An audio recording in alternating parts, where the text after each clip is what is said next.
Voice of aboriginal channel को subscribe करो, like करो, कमेंट और शेयर करो।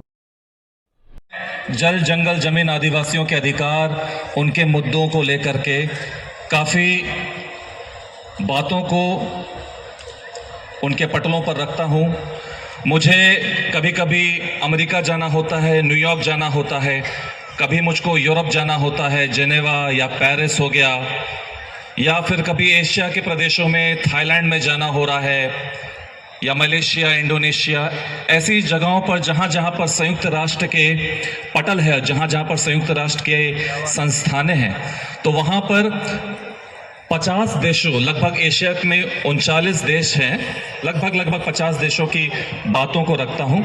और यकीन मानिए साथियों, हम तो सिर्फ भारत के आदिवासियों के बारे में सुनते हैं कि भारत के आदिवासियों का अधिकार नहीं मिल रहा है, भारत के आदिवासी लोग पिछड़े हैं, भारत के आदिवासी लोगों को पढ़ाई और शिक्षा और उपचार नहीं मिल रहे हैं। ये जो दशा है और ये जो दिशा है, ये लगभग सभी विश्व के देशों में है। अभी हाल में मैं इटली होकर के आया, रोम में था, और वहां पर हम लोगों ने एक अधिवेशन में भाग लिया। लगभग 7 दिन का अधिवेशन था, और वो खाद्य प्रणाली को लेकर के था, खाने को लेकर के है।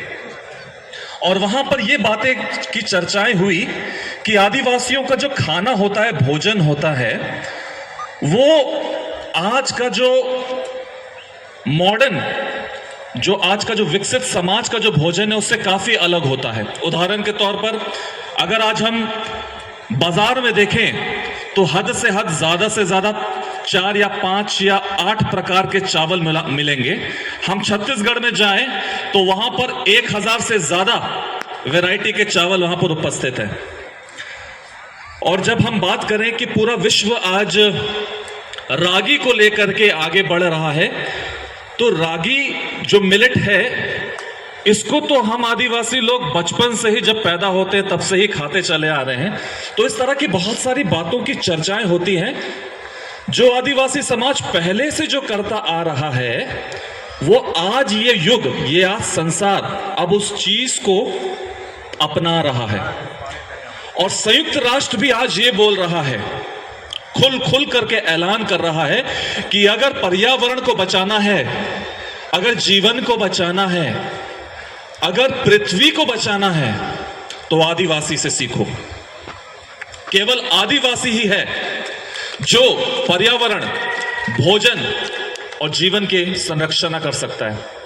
हम यहां पर बैठे हैं जल जंगल जमीन को लेकर के, पर मैं कुछ और आगे बोलना चाहता हूं। केवल सिर्फ 3 पर ही आधारित मत रहिए। जल जंगल जमीन, इसके आगे भी है जन, जीवन, जीव जंतु, इनके बारे में हमने कभी बात नहीं करी। तो जल जंगल जमीन, जन जीवन, जीव जंतु, इनके बारे में भी बात होना चाहिए, पर्यावरण के बारे में बात होना चाहिए। साथ ही साथ मैं आप लोगों को, इस मंच में बहुत सारे लोग यहां पर आए, अपनी बातों को रखा, और मैं बहुत ध्यान से बातों को सुन रहा था। मैं आज जो बोलने वाला हूं, हो सकता है आप लोगों को चोट लगेगा, आप लोगों को दुख पहुंचेगा जो मैं आज बात करने वाला हूं, पर मैं सच बोलूंगा। और सच ये है, भूखे पेट आंदोलन नहीं होता, भूखे पेट आंदोलन नहीं होता। दूसरा, आज हम सारे आदिवासी दूर दूर से यहां पर आए हुए हैं। किसी ने 2 वक्त की रोजी रोटी को, अपनी नौकरी को छोड़ करके, छुट्टी लेकर के, 1 दिन का अपना काम को छोड़ करके यहां पर आया। उसने अपना पेट काट करके यहां पर आया। तीसरी, जब हम आर्थिक रूप से सशक्त नहीं होंगे, हम कुछ नहीं कर पाएंगे। हम ऐसे ही यहां पर आंदोलन करते रहेंगे, नारा करते रहेंगे, लेकिन जब आप इतने बड़े सम्मेलन को आर्थिक रूप से सशक्त होकर के आप सपोर्ट या आप इसको सहारा नहीं दोगे, तो यह सम्मेलन नहीं हो पाएगा। चौथा, हम आदिवासी अधिकारों की बात करते हैं। अधिकार कैसे मिलेगा? अधिकार इसलिए नहीं मिलेगा क्योंकि हम लोग पेशा कानून के ऊपर बात करते हैं, हम लोग संविधान के ऊपर बात करते हैं, और हम लोग बहुत सारी ऐसी बातें हैं जो जिसको बोलते लॉ के ऊपर, कानून के ऊपर बात करते हैं। ये जो समस्या है, ये समस्या कानूनी समस्या है, ये समस्या राजनीतिक समस्या है।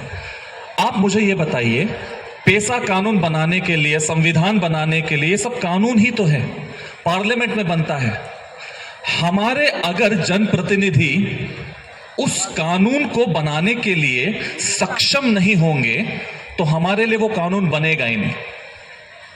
और अगर हमने ऐसे जनप्रतिनिधि चुन करके वहां पर बैठाया जो स्वयं अपने बारे में सोचते हैं, जो अपनी आर्थिक उन्नति के बारे में सोचते हैं, तो हमारे आम आदिवासी समुदाय का कुछ नहीं होने वाला।